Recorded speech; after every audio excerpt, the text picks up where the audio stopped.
berdoa mulai. Bismillahirrahmanirrahim. Gimana kabarnya hari ini anak-anak? Sehat, Bu? Baik, Bu. Sekarang Bu membaca kehadirannya. Siapa yang hadir pada siang hari ini? Hadir semua, Bu. Baiklah, alhamdulillah anak Bu hadir pada siang hari ini. Sekarang kita akan belajar tentang peristiwa Isra Mi'raj. Siapa yang tahu apa itu Isra dan Mi'raj? Perjalanan, Bu. Perjalanan Nabi Muhammad. Peristiwa Isra Mi'raj itu perjalanan dari Masjidil Haram ke Masjidil Aqsa ke Sidratul Muntaha. Latar belakang dari peristiwa Isra Mi'raj adalah wafatnya Abdul Muthalib dan Siti Khadijah. Hal ini membuat Nabi Muhammad merasa sangat sedih karena kehilangan kedua orang tersebut yang merupakan pembelah dan penyokong dakwah Islam di Mekah.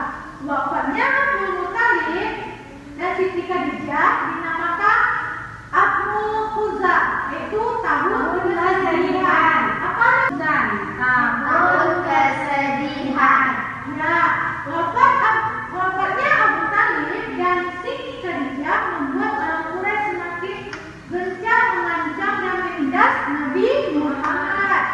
Dalam keadaan itulah Allah kemudian mengutus malaikat Jibril untuk menjemput Nabi Muhammad yang pada malam itu sedang merenungi di serambi Masjidil Haram. Malaikat Jibril mendekati dan mengajak Nabi Muhammad melakukan perjalanan jauh dan mengendarai burak. Kendaraan ke kayak onta, kalau di Mekah namanya burak. Perjalanan Isra dari Masjidil Haram ke Masjidil Aqsa yang pertama, Nabi Muhammad mengendarai burak yang dibawa malaikat Jibril dari surga.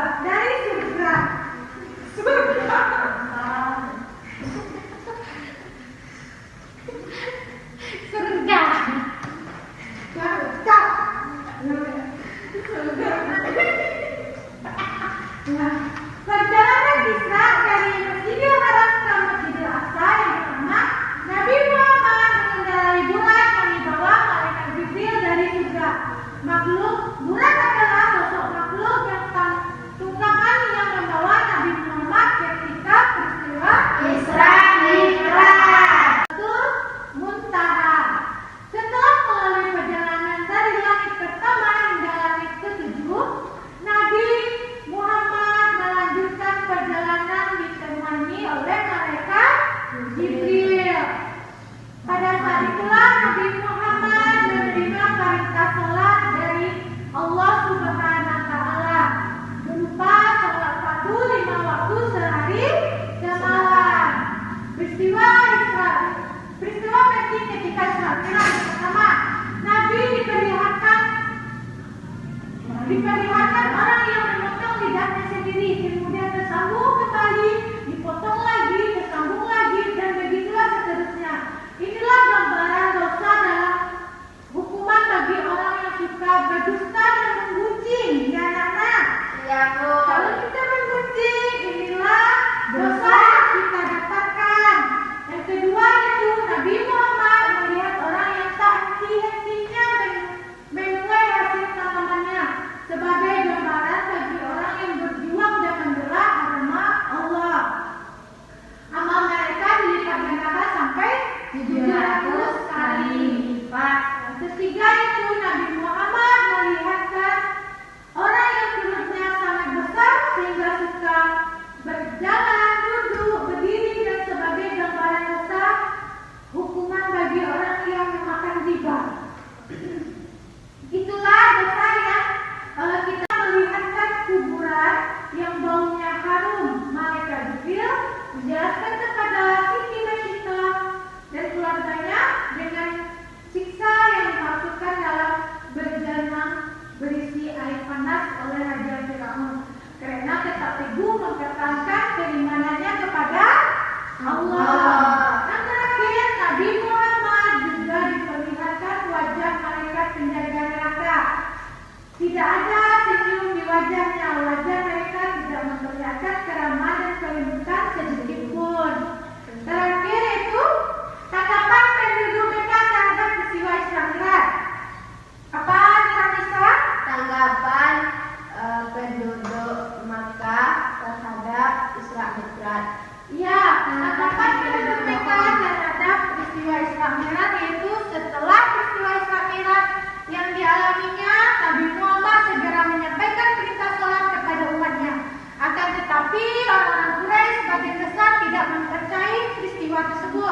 Mereka beranggapan Nabi Muhammad telah berbohong.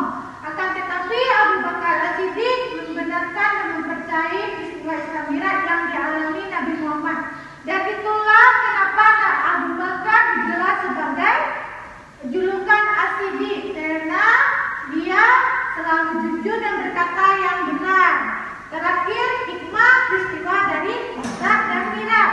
Yang pertama, satu pentingnya ibadah salat. Yang kedua, dari surga. Bulan adalah sosok makhluk yang tunggangan yang membawa Nabi Muhammad ketika peristiwa Isra Mi'raj. Yang kedua, dalam perjalanan menuju Masjidil Aqsa ke Palestina, Nabi Muhammad berhenti sejenak dan melaksanakan sholat 2 rakaat di Madinah. Malaikat Jibril menjelaskan kepada Nabi Muhammad bahwa di tempat inilah kelak Nabi Muhammad berhijrah. Yang ketiga, setelah melanjutkan perjalanan, Malaikat Jibril menyuruh Nabi Muhammad turut untuk sholat. Dan di tempat itu Nabi bisa berbicara langsung dengan Allah. Yang keempat, itu yang ketiga kalinya Malaikat Jibril menyuruh Nabi Muhammad berhenti untuk melaksanakan sholat sunnah rakaat di Baitullah, tempatnya Nabi Isa lahir. Di mana Nabi Isa lahir? Baitullah. Ya. Yang selanjutnya perjalanan Mi'raj dari Masjidil Aqsa ke Sidratul Muntaha. Setelah melalui perjalanan dari langit pertama hingga langit ke-7, Nabi Muhammad melanjutkan perjalanan ditemani oleh malaikat Jibril. Pada saat itulah Nabi Muhammad menerima perintah sholat dari Allah Subhanahu wa Ta'ala. Peristiwa Isra Mi'raj yang dialaminya, Nabi Muhammad segera menyampaikan perintah sholat kepada umatnya. Akan tetapi orang-orang Quraisy sebagian besar tidak mempercayai peristiwa tersebut. Mereka beranggapan Nabi Muhammad telah berbohong. Akan tetapi Abu Bakar As-Siddiq membenarkan dan mempercayai peristiwa Isra Mi'raj yang dialami Nabi Muhammad. Dan itulah kenapa Abu Bakar digelar sebagai julukan As-Siddiq, karena dia selalu jujur dan